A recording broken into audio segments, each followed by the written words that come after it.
গোটা ম্যাচে মরক্কো কি করতে চেয়েছে এইটা আমি একটাবারও ক্লিয়ার হই না। ওকে ডিফেন্ড করতে চেয়েছে,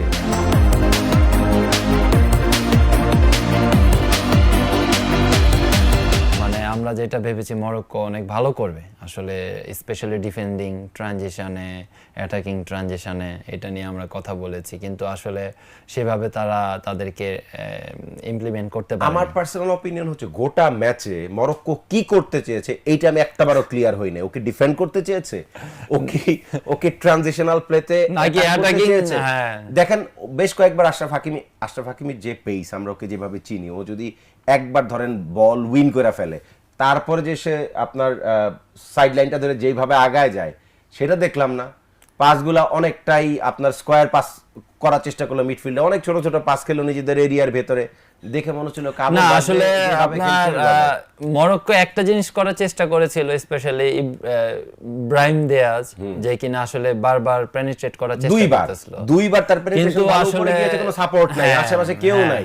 এই সমস্যাটা এটা হয়েছে, বুঝছেন? এটা তো মরক্কোর সমস্যা ছিল না অন্য ম্যাচগুলোতে, একাধিক উপরে উঠতে এটা অল অ্যাবাউট প্রেসার মাধব ভাই, এটা অল অ্যাবাউট প্রেসার, এবং এটা যদি অ্যাডজাস্টমেন্টের প্রবলেম হয়েছে। ফ্রান্স আসলে প্রথম মিনিট থেকে ডমিনেট করে স্টার্ট 5 মিনিটের পর থেকে গোটা খেলার মানে আসলে নিয়ন্ত্রণ। আমরা যেটা ভেবেছিলাম যে চৌম্যানিকে আমরা হয়তোবা মিস করব, কিন্তু কোনের যে পারফরম্যান্স কালকে দেখেছি আসলে ট্রিমেন্ডাস। আপনি রাবিওর থেকে কোনের এফেক্টিভ বেশি ছিল, এবং আপনি দেখেন যে বক্স টু বক্স সে কিন্তু এফোর্ট দিয়েছে। তো সেইখানে আপনার দেখেন যে 58 মিনিটে আপনার বৌদ্ধিকে চেঞ্জ করে দিল কেন? All about him. সে আসলে হ্যাঁ, তো সে ওইভাবে ম্যাচটাকে কন্ট্রোল করতে পারছিল না। সব জায়গা থেকেই আপনার ফ্রান্স কালকে এগিয়েছিল, প্রত্যেকটা ডিপার্টমেন্টে। আনিকা, ফ্রান্স এবং মরক্কোর ম্যাচ নিয়ে আপনার নিশ্চয়ই, আপনি খেলা না দেখলেও আপনার তো নিশ্চয়ই একটা আশা ভরসা ছিল যে ব্রাজিল নাই, তাতে কি হয়েছে? ব্রাজিল না থাকার মানে ব্রাজিল আউট হয়ে যাওয়ার পরে কোন দল চ্যাম্পিয়ন হলে আপনি খুশি হবেন? ওয়েল, ব্রাজিলের পরে কিন্তু আমার মোস্ট ফেভারিট ছিল হচ্ছে গিয়ে Portugal, because of Cristiano Ronaldo. Okay, so এটাও তো চলে গেল, আমার কপাল খারাপ, যেটাই সাপোর্ট করে এটা থাকে না। তো এই ক্ষেত্রে চিন্তা করছি নেক্সট টাইম আর্জেন্টিনা সাপোর্ট করবো। সে লাস্ট বারই করা উচিত ছিল, বাট করি নাই। আপনি হৃদয় থেকে সাপোর্ট করবেন না তো, তাতে আর্জেন্টিনা তেমন বিশেষ একটা ক্ষয়ক্ষতি হবে না।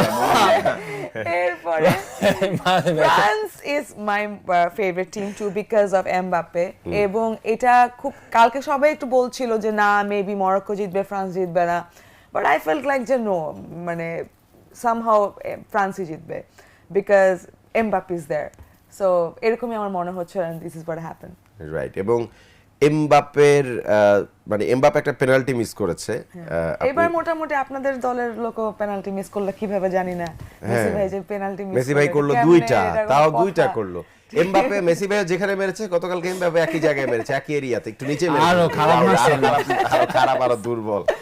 সো ইয়া, যাক, এই ওয়ার্ল্ড কাপটাতে আবার তারা দুজনে কিন্তু এই পেনাল্টি মিস করার পরেও আবার পোষায় দেয়, কিন্তু ওপেন প্লেতে গোল করে কিন্তু পোষায় দেয়।